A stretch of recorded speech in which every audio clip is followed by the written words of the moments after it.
தந்தை, மகன், தூய ஆவியாரின் பெயராலே ஆமென். முதல் வாசகம். ஆண்டவரின் மாட்சி உன்மேல் உதித்துள்ளது. இறைவாக்கினர் எசாயா நூலிலிருந்து வாசகம். அதிகாரம் 60.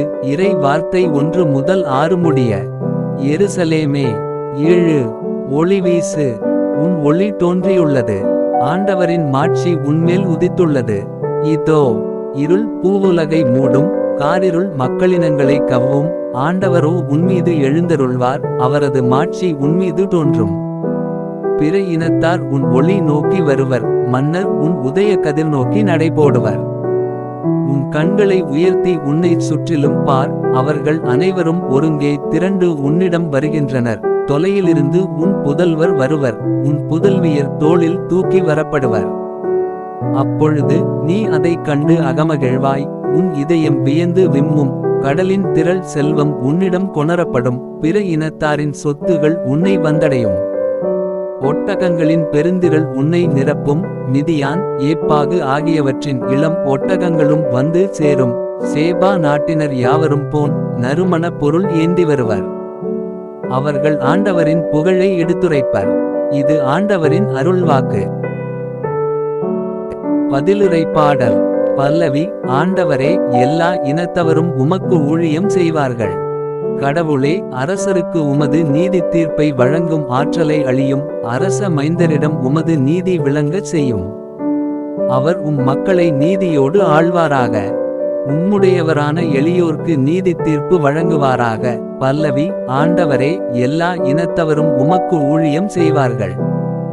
அவர் காலத்தில் நீதி தழைத்தோங்குவதாக, நிலா உள்ள வரையில் மிகுந்த சமாதானம் நிலவுவதாக. ஒரு கடலிலிருந்து அடுத்த கடல் வரைக்கும் அவர் ஆட்சி செலுத்துவார். பேராற்றிலிருந்து உலகின் எல்லை வரைக்கும் அவர் அரசாழ்வார். பல்லவி. ஆண்டவரே, எல்லா இனத்தவரும் உமக்கு ஊழியம் செய்வார்கள். தர்சீசு அரசர்களும் தீவுகளின் அரசர்களும் காணிக்கைகளை கொண்டு வருவார்கள். சேப்பாவிலும் செப்பாவிலும் உள்ள அரசர்கள் நன்கொடைகளை கொண்டு வருவார்கள். எல்லா அரசர்களும் அவர் முன் தரை மட்டும் தாழ்ந்து வணங்குவார்கள். எல்லா இனத்தவரும் அவருக்கு ஊழியம் செய்வார்கள். பல்லவி. ஆண்டவரே, எல்லா இனத்தவரும் உமக்கு ஊழியம் செய்வார்கள். தம்மை நோக்கி மன்றாடும் ஏழைகளையும் திக்கற்ற எளியோரையும் அவர் விடுவிப்பார். வறியோர்க்கும் ஏழைகட்கும் அவர் இரக்கம் காட்டுவார். ஏழைகளின் உயிரை காப்பாற்றுவார். பல்லவி. ஆண்டவரே, எல்லா இனத்தவரும் உமக்கு ஊழியம் செய்வார்கள். இரண்டாம் வாசகம்.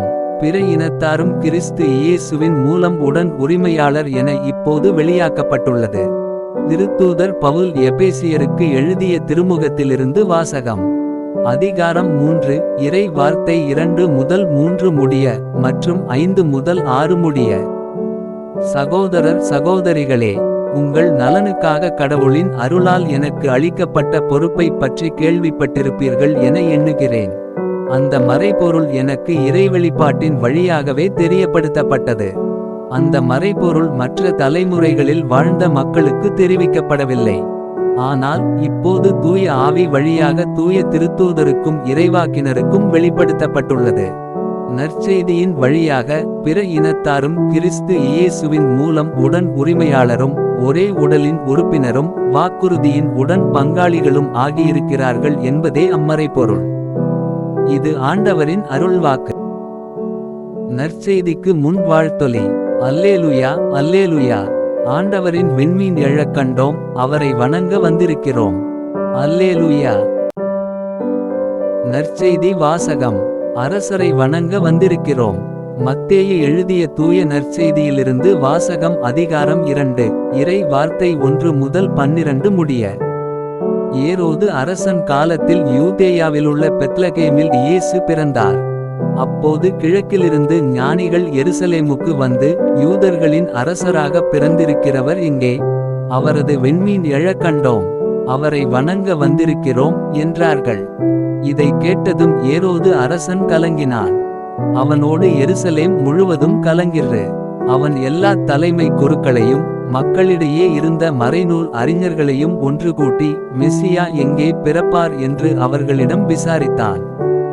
அவர்கள் அவனிடம், யூதேயாவிலுள்ள பெத்லகேமில் அவர் பிறக்க வேண்டும், ஏனெனில் யூதா நாட்டு பெத்லகேமே, யூதாவின் ஆட்சி மையங்களில் நீ சிறியதே இல்லை. ஏனெனில் என் மக்களாகிய இஸ்ரேலை ஆயரென ஆள்பவர் ஒருவர் உன்னிலிருந்தே தோன்றுவார் என்று இரவாக்கினர் எழுதியுள்ளார் என்றார்கள். பின்பு ஏரோது யாருக்கும் தெரியாமல் ஞானிகளை அழைத்து கொண்டு போய் விண்மீன் தோன்றிய காலத்தை பற்றி விசாரித்து உறுதி செய்து கொண்டான். மேலும் அவர்களிடம், நீங்கள் சென்று குழந்தையை குறித்து திட்டவட்டமாய் கேட்டு எனக்கு அறிவியுங்கள். அப்பொழுது நானும் சென்று அக்குழந்தையை வணங்குவேன் என்று கூறி அவர்களை பெத்லகேமுக்கு அனுப்பி வைத்தான். அரசன் சொன்னதை கேட்டு அவர்கள் புறப்பட்டு போனார்கள். இதோ, முன்பு எழுந்த விண்மீன் தோன்றி குழந்தை இருந்த இடத்திற்கு மேல் வந்து நிற்கும் வரை அவர்களுக்கு முன்னே சென்று கொண்டிருந்தது. அங்கே நின்ற விண்மீனை கண்டதும் அவர்கள் மட்டில்லா பெருமகிழ்ச்சி அடைந்தார்கள். வீட்டிற்குள் அவர்கள் போய் குழந்தையை அதன் தாய் மரியா வைத்திருப்பதை கண்டார்கள். நெடுஞ்சாண்கிடையாய் விழுந்து குழந்தையை வணங்கினார்கள். தங்கள் பேழைகளை திறந்து பொன்னும் சாம்பிராணியும் வெள்ளை போலமும் காணிக்கையாக கொடுத்தார்கள்.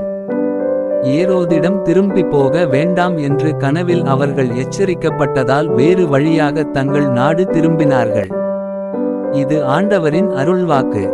உங்களுடைய பிரார்த்தனைகளையும் வேண்டுதல்களையும் நாளைய திருப்பலியில் ஒப்பு கொடுக்க விரும்புவோர் கீழ்காணும் மெயில் ஐடிக்கு உங்கள் வேண்டுதல்களை அனுப்பவும் அல்லது வீடியோவின் கீழ் கமெண்ட் செய்யவும்.